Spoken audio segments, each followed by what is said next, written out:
Hello geographers, कैसे हैं आप सभी। आई होप आप अच्छे होंगे, मस्त होंगे और अपनी बोर्ड एग्जाम्स की तैयारी में बेहतर तरीके से लग चुके होंगे।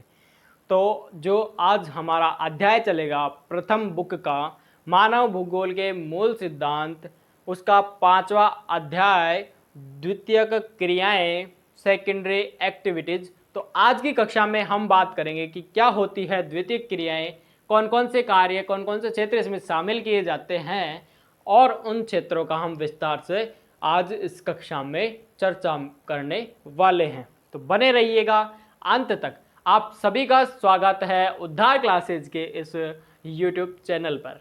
हमारा उद्देश्य है आपको एक बेहतर शिक्षा देना है, ठीक है। तो जो हमारा पाठ है द्वितीयक क्रियाएं, ठीक है, द्वितीयक क्रियाकलाप जिसे हम कह सकते हैं, ठीक है। क्या होती है द्वितीयक क्रियाएं?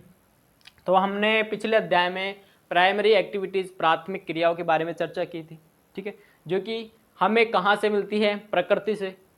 पूर्ण रूप से पर्यावरण पर निर्भर करती है वो चीज़ें, ठीक है। जो भी हमने कृषि, मत्स्य पालन, पशुपालन, आखेट, भोजन संग्रह आदि जो भी पढ़ा, वो सभी किस पे निर्भर करता था? पर्यावरण पे निर्भर करता था। आज की जो अपनी कक्षा रहेगी जिसमें हम पढ़ेंगे द्वितीय क्रियाकलाप को, वह किस पर निर्भर करेगा? तो सुनना, जो भी हमें प्रकृति से चीज़ें प्राप्त होती हैं उसको जब हम इंडस्ट्रीज के माध्यम से उसको संसाधित कर देते हैं, प्रोसेसिंग करके जब हम उससे एक नया उत्पाद बनाते हैं, तब उसका क्या हो जाता है? मूल्य बढ़ जाता है, ठीक है। फॉर एग्जाम्पल से समझाता हूँ। उससे पहले एक चीज़ सुनना, जितनी भी हमारी आर्थिक क्रियाएं हैं, चाहे वो प्राथमिक हो, द्वितीयक हो, तृतीयक हो या फिर चतुर्थ हो, ठीक है, सभी का कार्य क्षेत्र क्या होता है? संसाधन को प्राप्त करना और उनका उपयोग करना, ठीक है। हमने प्राथमिक क्रियाकलाप में पढ़ा था, कृषि से हमें अनाज प्राप्त हो रहा था, फल सब्जियां प्राप्त हो रही थी, हम उसको क्या कर रहे थे? पहले प्राप्त करते थे और फिर उसका उपयोग करते थे। तो हम ये कह सकते हैं कि जितनी भी हमारी आर्थिक क्रियाएं हैं, प्राथमिक, द्वितीयक, तृतीयक और चतुर्थ क्रियाकलाप में से सभी का कार्य क्षेत्र क्या होता है? संसाधन को पहला प्राप्त करना और दूसरा उनका उपयोग करना। जो ये संसाधन होते हैं मानव जीवन के लिए क्या होते हैं? आवश्यक होते हैं, इंपोर्टेंट होते हैं, ठीक है। अब मैं आपसे एक एग्जाम्पल दूँ आपको। क्या है एग्जाम्पल? एग्जाम्पल ये है कि मैंने लिखा कपास, ठीक है। कपास का जब हमने प्रोसेसिंग किया, इसका प्रसंस्करण किया, ठीक है, प्रोसेसिंग किया,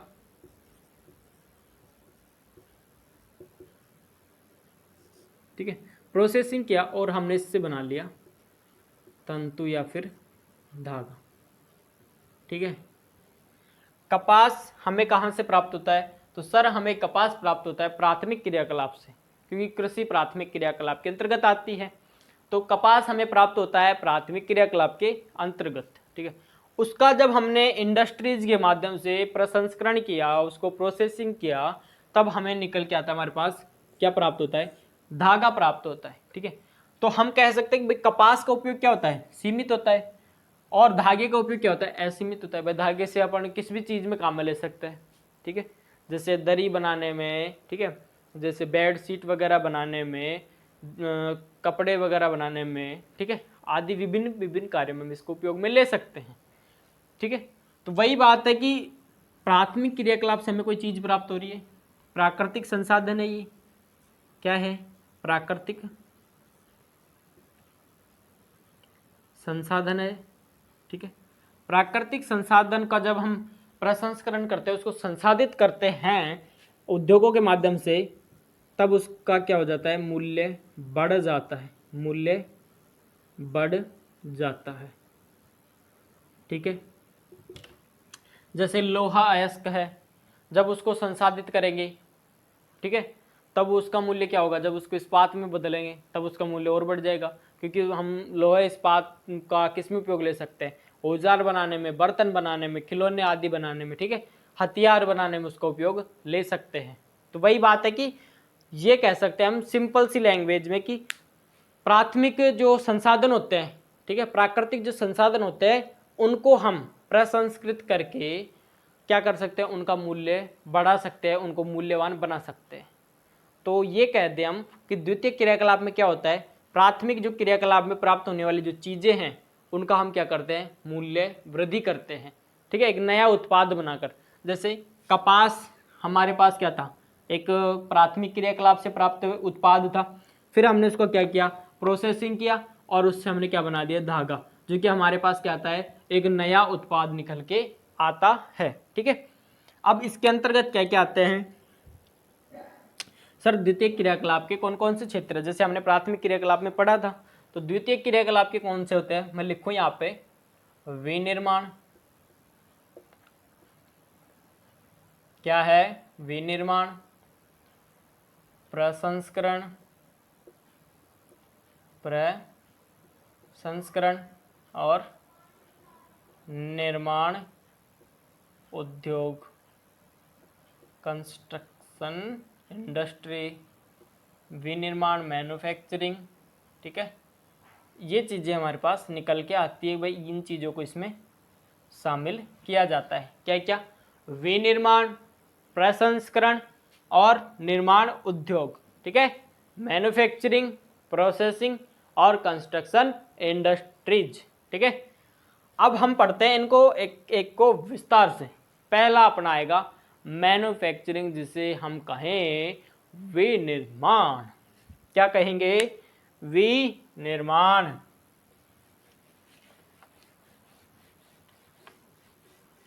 एक एक को पढ़ेंगे, अच्छे से पढ़ेंगे, आराम से पढ़ेंगे, चिंता काहे करते हुए।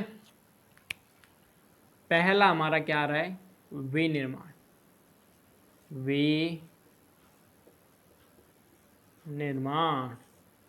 जिसे हम कहें मैन्युफैक्चरिंग, MANUFACTURING। बहुत टाइम लगा था स्पेलिंग को रटने में, पर रट दिया मैंने। MANUFACTURING, manufacturing. ठीक है भाई साहब, रट दिया मैंने स्पेलिंग को, बेहतरीन गंदे तरीके से रटता है। हाँ, तो क्या होता है विनिर्माण, सुनना, हमने इसका क्या किया, विच्छेद कर दिया। काहे सर आप भी हिंदी पढ़ाने लग गए रे, भूगोल पढ़ाते पढ़ाते हिंदी पढ़ाने लग गए, नहीं रे। हाँ, तो हमने समझने के लिए इसको विच्छेद किया है। विच्छेद भी कहाँ किया, हमने इसको तोड़ा है। क्या किया है, तोड़ा है हमने। ठीक है, तो पहला जो हमारा शब्द होगा वी है और दूसरा निर्माण, इसको हमने यहाँ से तोड़ दिया। ठीक है, कहाँ से तोड़ दिया, इसकी मुंडी हटा दी और नीचे का अलग कर दिया। ठीक है, यहाँ से तोड़ दिया। तोड़ा कैसे, वी का अर्थ मैंने लिख दिया वस्तु, क्या लिखा मैंने, वस्तु, और निर्माण का उत्पादन करना। ठीक है, अब हमने इसको वापस से जोड़ दिया। जोड़ने के बाद क्या बना हमारे पास, वस्तु प्लस का हमने का, ठीक है, उत्पादन करना। सर हमारे पास, तो मैं ये पूछूंगा विनिर्माण का मतलब क्या होता है। सर विनिर्माण का मतलब होता है वस्तु का उत्पादन करना। ठीक है, कौन सी वस्तु का उत्पादन करना, आपकी वस्तु का या मेरी वस्तु का उत्पादन करना, किसकी वस्तु होगी। तो सर कोई भी वस्तु हो, किसी भी प्रकार की वस्तु, अगर उसका उत्पादन हुआ है, उसका निर्माण हुआ है, तो वो किसके अंतर्गत आएगा, तो वो आएगा मेरे बच्चे विनिर्माण के अंतर्गत। कोई भी वस्तु मान लो, इस संसार में जो भी वस्तु आप बोले वो वस्तु का नाम ले लो, बस उसका क्या होना चाहिए, निर्माण होना चाहिए, बनी बनाई नहीं होनी चाहिए। उसका अगर निर्माण किया गया है तो वो किसके अंतर्गत आएगा, विनिर्माण के अंतर्गत। सर सुई विनिर्माण है, सर एरोप्लेन विनिर्माण है बच्चे, सर अंतरिक्षयान विनिर्माण है, कंप्यूटर विनिर्माण है, और खिलौने सर, हाँ वो भी विनिर्माण है। और तो क्या होगा सर, कपड़े, देखा नहीं कपड़े, वो भी विनिर्माण है। तो इसका मतलब सब कुछ, हाँ जो भी बना है, जिस भी चीज़ का निर्माण हुआ है, ये बोर्ड अगर किसी ने बनाया होगा तो ये क्या है, विनिर्माण के अंतर्गत आता है। मार्कर अगर किसी ने बनाया तो विनिर्माण है। पानी की ये बोतल है, किसी ने इसका निर्माण किया तो क्या है, विनिर्माण है। मगर इसके अंदर जो पानी है उसका निर्माण किसी ने किया नहीं है। वो क्या है, हमारा संसाधन है एक प्रकार से, ठीक है। ये हमारा क्या है, संसाधन है, ठीक है। अब आप ये मत बोल देना सर हमने केमिस्ट्री में सीखा था पानी बनाना।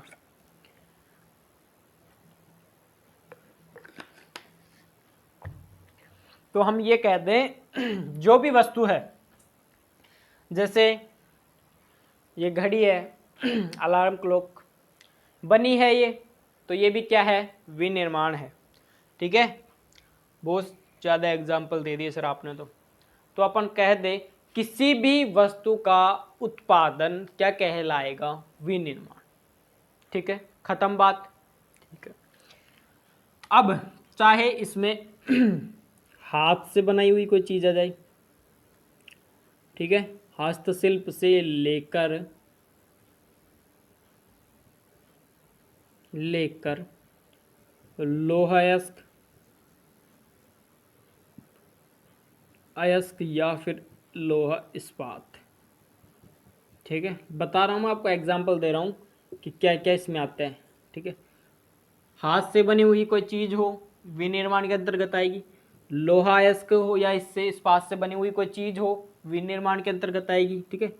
और कंप्यूटर के जो छोटे छोटे सूक्ष्म जो पार्ट्स होते हैं, ठीक है, कंप्यूटर के अति सूक्ष्म जो हिस्से होते हैं वो भी किसके अंतर्गत आएंगे, विनिर्माण के अंतर्गत आएंगे। अंतरिक्ष यान अगर आप बना रहे हो तो वो भी किस में आएगा, विनिर्माण के अंतर्गत आएगा। आई बात समझ में। विनिर्माण क्या होगा, किसी भी वस्तु का अगर आप उत्पादन कर रहे हो तो वो किसके अंतर्गत आता है, तो वो आता है विनिर्माण के अंतर्गत। आई बात समझ में। इतनी बात क्लियर हुई क्या, आगे देखते हैं। विनिर्माण की प्रक्रिया होने की जो कुछ सामान्य विशेषताएं होती है भाई। हाँ, अगर आप विनिर्माण कर रहे हो तो इन चीज़ों की रिक्वायरमेंट तो होनी ही चाहिए, ठीक है। कुछ ऐसी चीज़ें हैं जिनकी तो रिक्वायरमेंट होनी ही चाहिए। क्या है रिक्वायरमेंट, रिक्वायरमेंट ये है, पहली तो शक्ति का उपयोग। भाई आप कोई काम करोगे तो उसमें श्रम की आवश्यकता होगी, शक्ति का उपयोग। अब ये वो वाली शक्ति नहीं है तथास्तु काम हो गया, नहीं, मेहनत वाली श्रम वाली शक्ति है। अगर आप कोई काम कर रहे हो, जैसे आपको ये टी शर्ट बनानी है, ठीक है, अब आप बना रहे हो तो इसमें आपको किसकी आवश्यकता पड़ेगी, श्रम की आवश्यकता पड़ेगी, ठीक है, मेहनत की आवश्यकता पड़ेगी, श्रम की नहीं, श्रम की।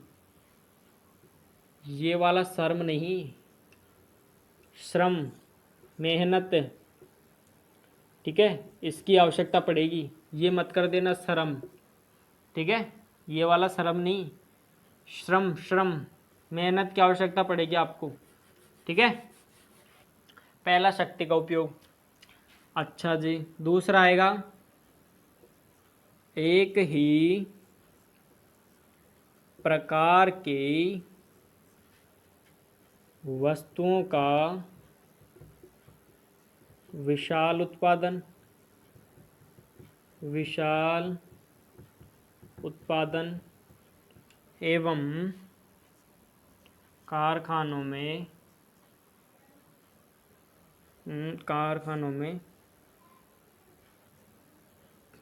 कार्य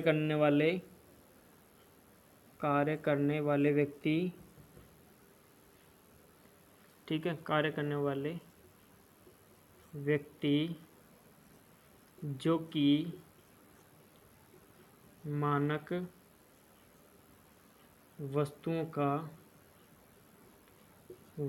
क्या कर रहे हैं, उत्पादन, वस्तुओं का उत्पादन, ठीक है। एक ही प्रकार की वस्तुओं का विशाल उत्पादन एवं कारखानों में कार्य करने वाले जो लोग होते हैं, जो श्रमिक होते हैं, ठीक है, जो कि एक मानक वस्तु का उत्पादन कर रहे हैं, उसकी आवश्यकता पड़ेगी आपको। कैसे, जैसे ये कपड़ा मिल है, एक कपड़ा मिल है, मिल है, ठीक है, मिल ये होगा शायद मिल, हाँ, ये कपड़ा मिल है, ठीक है। अब यहाँ पे क्या होगा, कपड़ा मिल में क्या होता है सर? कपड़ा मिल में कपड़े का निर्माण होता है। अच्छा, मैंने सोचा कपड़ा मिल में खिलौने बनते होंगे, सॉरी, गलती हो गई भाई, माफ़ करना।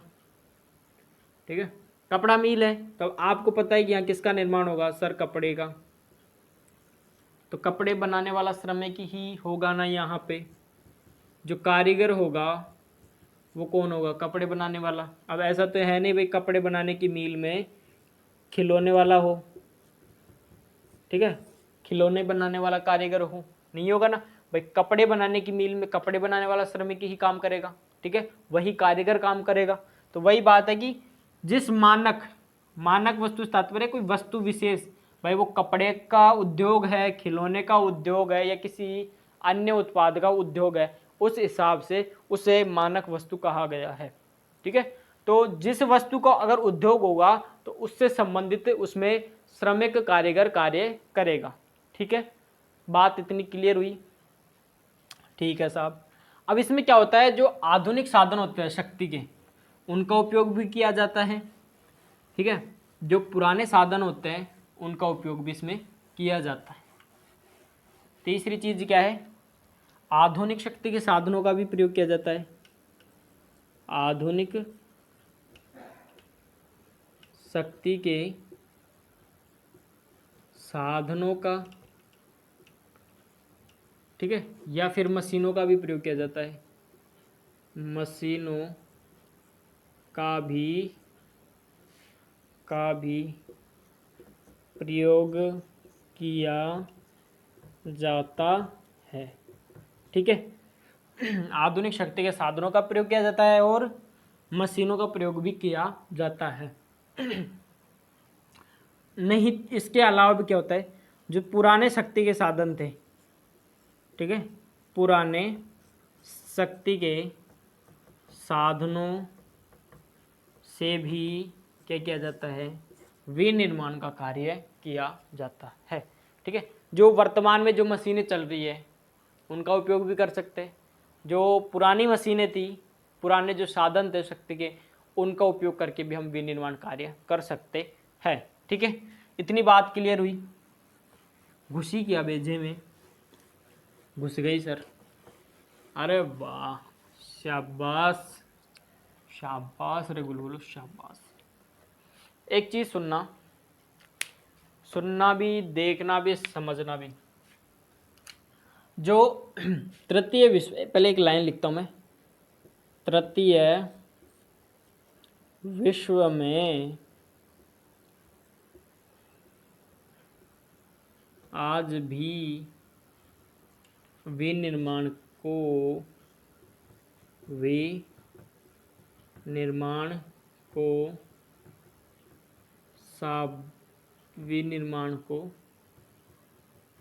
शाब्दिक अर्थों में प्रयोग करते हैं। विनिर्माण का शाब्दिक अर्थों में क्या करते हैं, शाब्दिक अर्थों में प्रयोग करते हैं। विनिर्माण का शाब्दिक अर्थों में क्या करते हैं, प्रयोग करते हैं। लाइन लिखी मैंने कि जो तृतीय विश्व है वहां पे आज भी या वर्तमान में भी विनिर्माण का शाब्दिक अर्थों में प्रयोग करते हैं। अब सर ये तीसरा विश्व कहाँ से आ गया? विश्व तो एक ही है, संसार तो हमारे एक ही है, आज तक तो हमने यही पढ़ा है। आप कहाँ के ज्ञानी आ गए बाबा, जो आप एक तीसरा विश्व और बना दिया? भाई चलो एक विश्व तो था, चलो आप अपनी इच्छा से एक और बना देते, वैसे आपको हक नहीं है बनाने का एक और विश्व, मगर आपने चलो बना दिया, सपनों में बना दिया, पर आपने तो तीसरा ही विश्व बना दिया। है क्या तीसरा विश्व? हमें भी तो बताओ। सुनना, तीसरा विश्व कहाँ से आया? जब द्वितीय विश्व युद्ध हुआ था, हमारा सेकेंड वर्ल्ड वॉर हुआ था। कब हुआ था ये?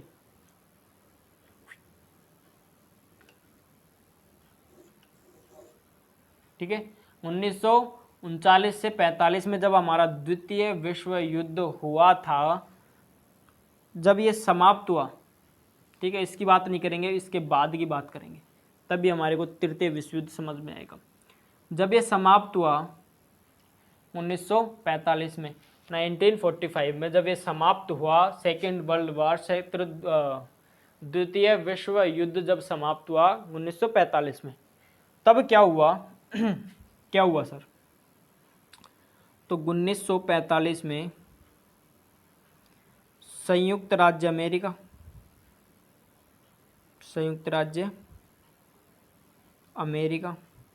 अच्छा जी, और सोवियत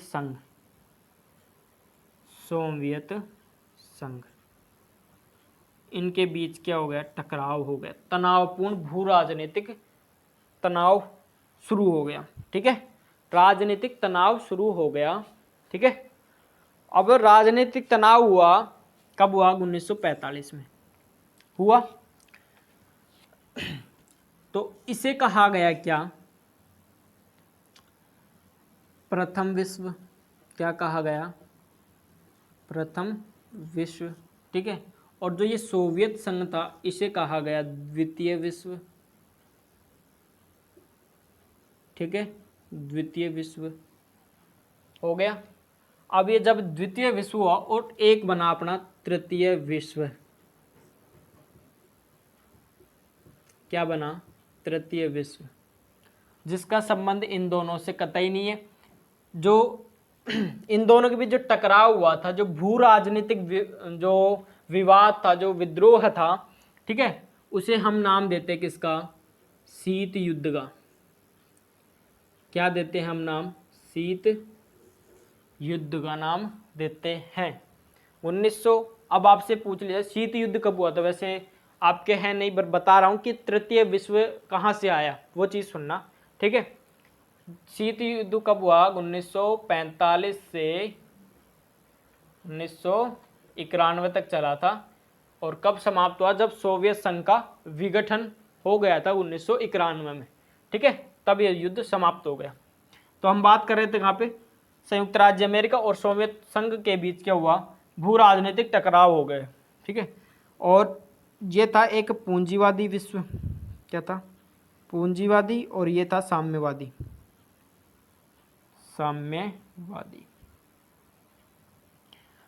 ठीक है। तो शीत युद्ध के समय जो हमारा पूरा संसार था ना, वो 3 गुटों में बट गया, 3 पक्ष हो गए थे, 3 गुट हो गए थे। प्रथम विश्व, संयुक्त राज्य अमेरिका और इसमें शामिल कुछ देश थे, सोवियत संघ और इसमें शामिल देश थे, और एक तृतीय विश्व, जिसमें कौन से देश आते थे?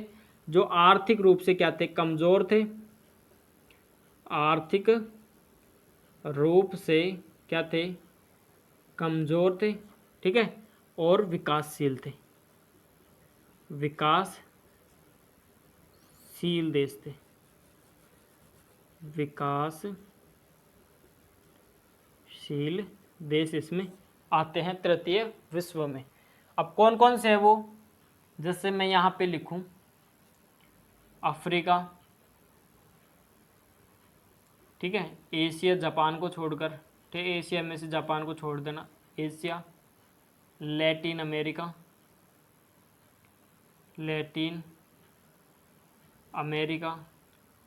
कैरेबियन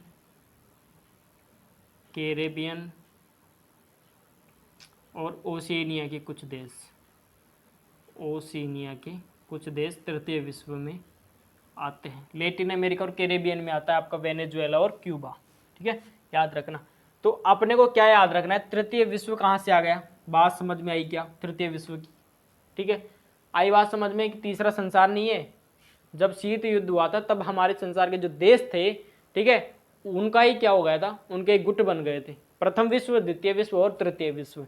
प्रथम विश्व में संयुक्त राज्य अमेरिका जो कि एक पूंजीवादी देश है, सोवियत संघ जो कि साम्यवादी देश था, ठीक है। जब द्वितीय विश्व युद्ध हुआ था तब मित्र राष्ट्रों में सोवियत संघ का भी नाम आता है, ठीक है। शीत युद्ध कब से कब तक चला? 1945 से 1991 तक। उसमें तृतीय विश्व था, जिसने इसमें भाग नहीं लिया था, वो क्या था? अलग था इन दोनों से, इन दोनों के बीच टकराव था। भाई साहब मैं दूर ही हूँ, कर लो तुम, करना है जो, लात घूंसे चलाते हो, गोला बारूद दागते हो, कुछ भी करो, हम क्या है, दूर है। क्यों दूर है भाई? हमारी स्थिति ठीक नहीं है, आर्थिक रूप से क्या है, हम कमजोर हैं और विकासशील है। भाई तुम तो विकसित हो, मर भी जाओगे तो पता नहीं जिंदा करने कोई दवा होगी। भाई हमारे काबू से बाहर है ये काम। तो जो तृतीय विश्व था, शीत युद्ध में क्या था, बाहर था, जिसमें कौन से देश आते हैं, आर्थिक रूप से कमजोर और विकासशील देश आते हैं। ठीक है, बात कर लिया हमने कौन कौन से देश थे इसमें, एशिया में जिसमें जापान को छोड़ दो, अफ्रीका, लैटिन अमेरिका, कैरिबियन जिसमें वेनेजुएला और क्यूबा आता है। ठीक है, और ओशिनिया के कुछ देश इसमें आते हैं। ठीक है, एक लाइन के चक्कर में आपको पूरा शीत युद्ध बता दिया यार, अब क्या लोगे, बच्चे की जान लोगे क्या? ठीक है, इतनी बात समझ में तृतीय विश्व की, फटाफट से बताओ तृतीय विश्व की बात समझ में आई क्या?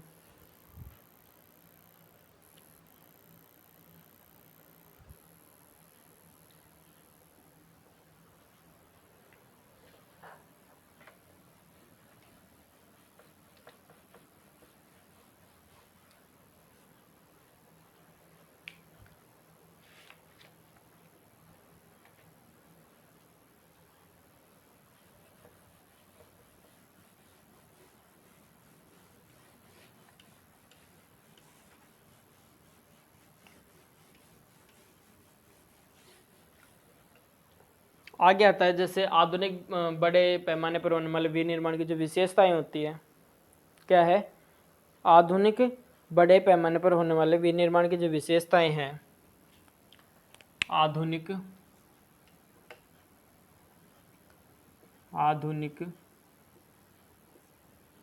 बड़े पैमाने पर होने वाले विनिर्माण की विशेषताएं। ठीक है, विशेषताएं, आधुनिक बड़े पैमाने पर होने वाले विनिर्माण की विशेषताएं। भाई जब विनिर्माण कार्य एक विशाल स्तर पर होने लग जाए, तब उसमें क्या क्या चीज़ों को ध्यान रखना जरूरी हो जाता है, किन किन बातों का ध्यान में रखा जाता है। तो पहली विशेषता आती है कौशल का विशिष्टीकरण। क्या आती है, कौशल का विशिष्टीकरण या उत्पादन की विधियां, जिसे कह दे उत्पादन की विधियां। ठीक है, विधियां हो गई। दूसरा आप क्या आता है, यंत्रीकरण। तीसरा आप क्या आता है, प्रौद्योगिकी नवाचार।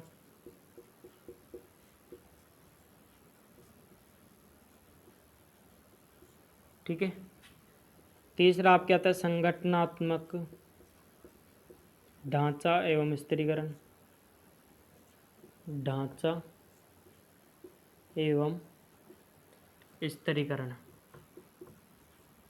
ठीक है, एंड लास्ट आप क्या आता है, अनियमित भौगोलिक वितरण। ठीक है, ये आपके 5 पॉइंट आते हैं आधुनिक बड़े पैमाने पर होने वाले विनिर्माण की विशेषताओं में। ठीक है, पहला आता है कौशल का विशिष्टीकरण और उत्पादन की विधियां क्या होती है। क्या होता है कौशल का विशिष्टीकरण, एक बार सुनना फटाफट से। ठीक है, कौशल का विशिष्टीकरण उत्पादन की विधि क्या होता है कि जब हम छोटे पैमाने पर किसी चीज़ का उत्पादन करते हैं तो उसमें क्या होता है, एक तो हम थोड़ा सामान उत्पादित कर पाते हैं। जैसे हमने हाथ से कोई चीज़ बनाई तो क्या होगा, हाथ से जैसे मैंने ये टी शर्ट बनाई तो मैं 1-2 दिन में इसको कंप्लीट करूँगा। अगर वही काम मैं अगर मशीनों से करूँ तो 1-2 घंटे में हो जाएगा। तो वही बात है कि अगर हम हाथ से शिल्प तरीके से अगर किसी सामान को उत्पादित करते हैं तो क्या होता है, थोड़ा ही सामान उत्पादित हो पाता है, फिर उसको आदेशानुसार बनाया जाता है, या किसी ने ऑर्डर दिया तभी उसको बनाया जाएगा। आई बात समझ में। और क्या होता है, इसमें लागत भी अधिक आती है, मेहनत भी ज़्यादा लगती है। वहीं अगर हम जो सामान होता है अगर उसको विशाल मात्रा में उत्पादित किया जाए तो उसमें क्या होता है, सामान भी ज़्यादा उत्पादित होगा, लागत भी कम होगी।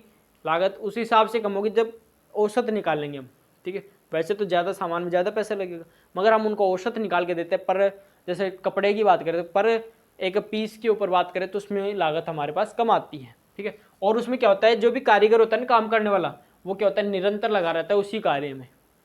हमने जैसे एक टी शर्ट का काम लिया मैंने, तो मैं सुबह शाम टी शर्ट बना रहा हूँ, दिन में और अन्य किसी कार्य में लग रहा हूँ।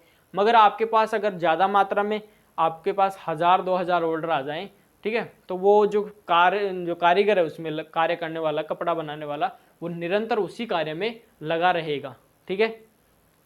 ये होता है हमारा कौशल का विशिष्टीकरण। यंत्रीकरण क्या होता है कि जो भी कार्य हो वो किसके द्वारा किया गया हो, मशीनों के द्वारा किया गया हो। कोई भी कार्य मान लो आप, तो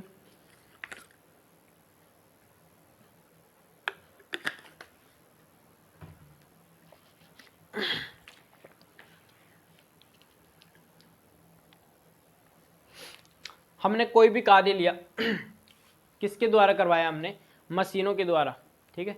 कोई भी कार्य कर मान लो आप, तो कोई भी जैसे कपड़ा बनाने का ही ले लेते, अब तो कपड़ा बनाने का कार्य था, मैंने किससे करवा दिया, मशीनों के द्वारा। अब मशीनें कपड़ा बना के दे रही है मुझे, तो वही क्या है, यंत्रीकरण है, ठीक है। और स्वचालित, क्या, स्वचालित, ठीक है। स्वचालित का मतलब क्या होता है, अपने आप चलने वाली, भाई स्वचालित। स्व का मतलब खुद से, ठीक है। स्व का मतलब खुद से, चालित मतलब चलने वाली, अर्थात जो अपने आप चलती हूँ उसे क्या कहेंगे, स्वचालित। तो यंत्रीकरण की सबसे विकसित अवस्था किसे माना जाता है, स्वचालित जो चलने वाली मशीन होती है उन्हें यंत्रीकरण की सबसे विकसित अवस्था माना जाता है। जो कि आपका आप आजकल जो कारखाने होते हैं वहाँ पे देखते हो अपने आप मशीनें चल रही है, ठीक है। उसको मानव सोच के भी ना चलती है, वो मानव उसमें कोई एफर्ट्स नहीं लगाता, जब उसको बनाता है तब उसमें एफर्ट्स डालता है, मगर उसके बाद जब वो कार्य करना प्रारंभ करती है तब मनुष्य का उसमें कोई रोल नहीं होता है, वो अपने आप कार्य करती है। उनमें सोचने की क्षमता विकसित कर दी जाती है मनुष्य के द्वारा, जिससे वो क्या करते हैं, जब कार्य करती है तो वो अपने आप स्वतः ही उस कार्य को कर लेती है, ठीक है। आई बात समझ में। यंत्रीकरण में इसमें प्रौद्योगिकी और नवाचार में क्या होता है, जो शोध और विकास की जो युक्तियाँ होती है, ठीक है, वो विनिर्माण की जो गुणवत्ता होती है उसको नियंत्रित करती है, ठीक है। मैं लिख ही देता हूँ, आपको दिक्कत होगी फिर आप बोलोगे सर टाइम पास कर रहे हो।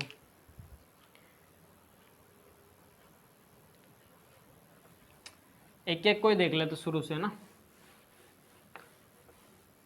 कौशल का विशिष्टीकरण और उत्पादन की विधियाँ क्या होती है, जो शिल्प तरीके से कारखानों में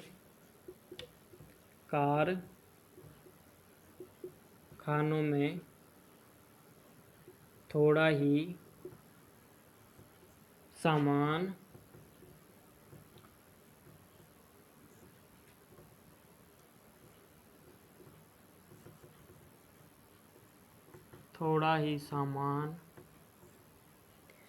उत्पादित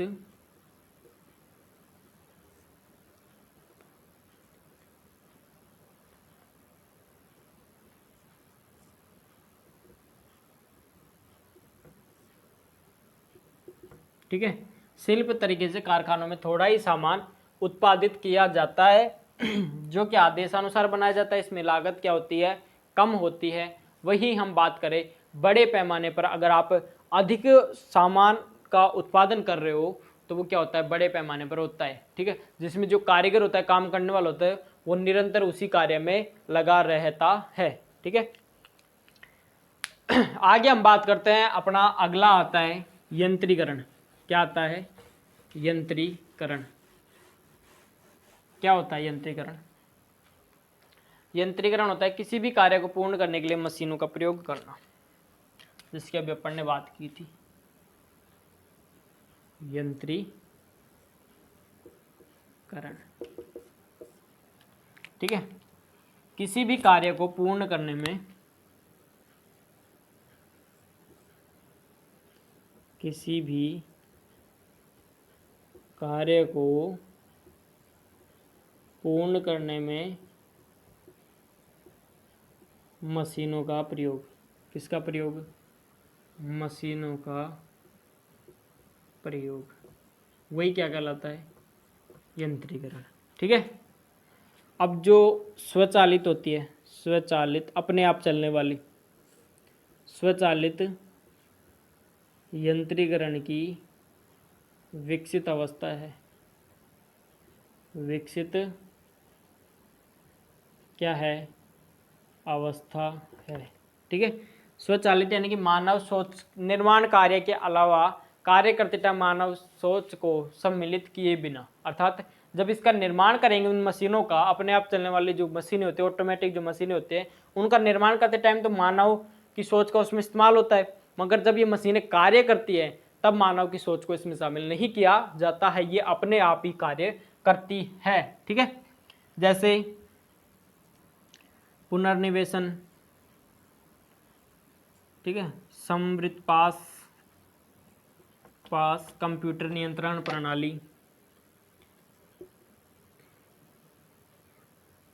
कंप्यूटर नियंत्रण प्रणाली क्या होती है सर? ये क्या होती है? आजकल जो कारखाने देख रहे हो आप आधुनिक समय के, वहाँ पे क्या होता है? मशीनें ऑटोमेटिक होती है, अपने आप कार्य करती हैं। तो वहाँ पे क्या होती है? यही प्रणाली होती है, अर्थात कंप्यूटर का जो सिस्टम होता है, ऑटोमेटिक सिस्टम होता है जो अपने आप ही कार्य करता है। जैसे आप एटीएम में गए हो पैसे निकलवाने के लिए, वो तो जाते ही हो आप, ठीक है, अब नाम मत बोल देना आप, ठीक है, सर हम नहीं जाते, आप जाते हो, ठीक है।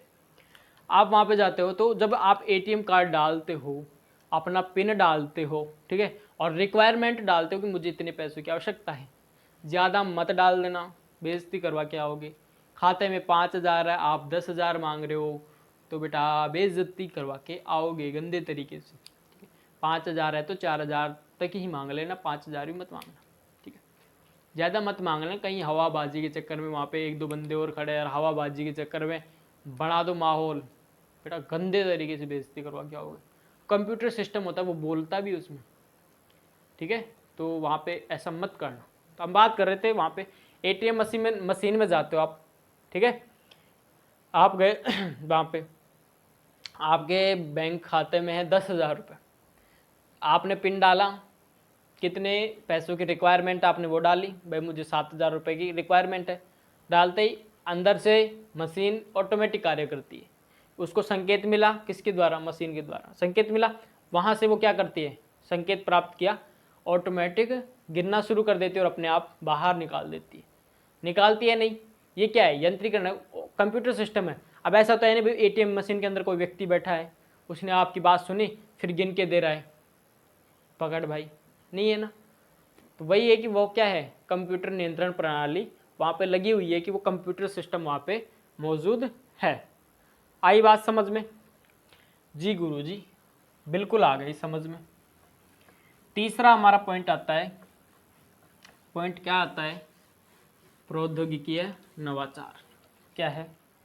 प्रौद्योगिकीय नवाचार।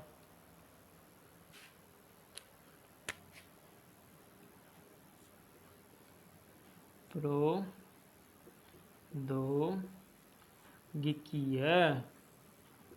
नवाचार, ठीक है, ये एक महत्वपूर्ण पहलू है किस संदर्भ में? शोध एवं विकासमान, पहले लिखता हूँ, शोध एवं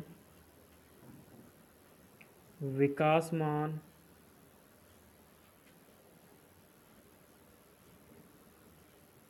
युक्तियों के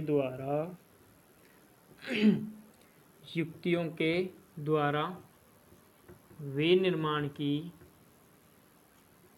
गुणवत्ता को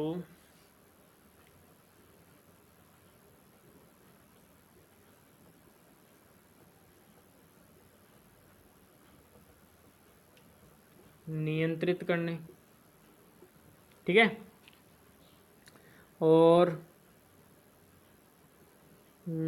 अदक्षता समाप्त करने, अदक्षता समाप्त करने, ठीक है, अपशिष्टों का निस्तारण,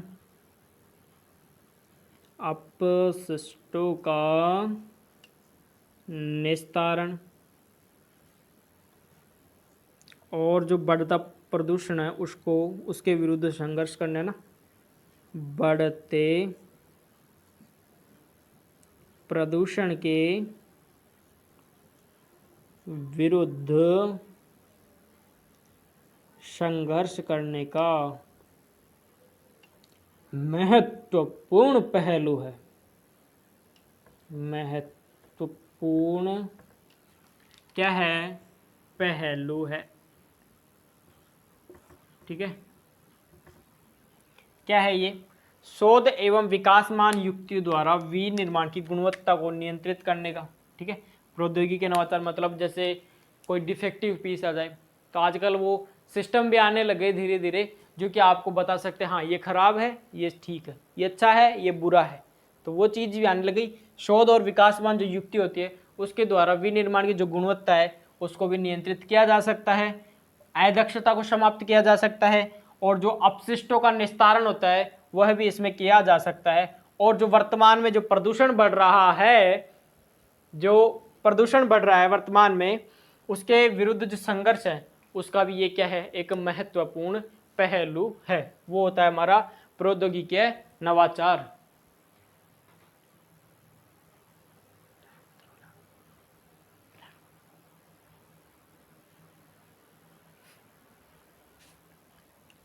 इतना क्लियर हुआ क्या?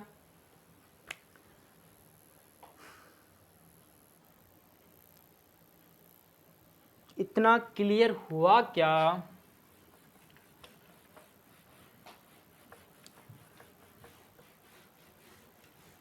आगे के जो हमारे 2 पॉइंट्स हैं, संगठनात्मक ढांचा एवं स्तरीकरण और अनियमित भौगोलिक वितरण, उसको हम आने वाली कक्षा में चर्चा करेंगे, क्योंकि इससे फिर वीडियो लंबा हो जाएगा, फिर दिक्कत होगी आपको भी और हमारे को भी।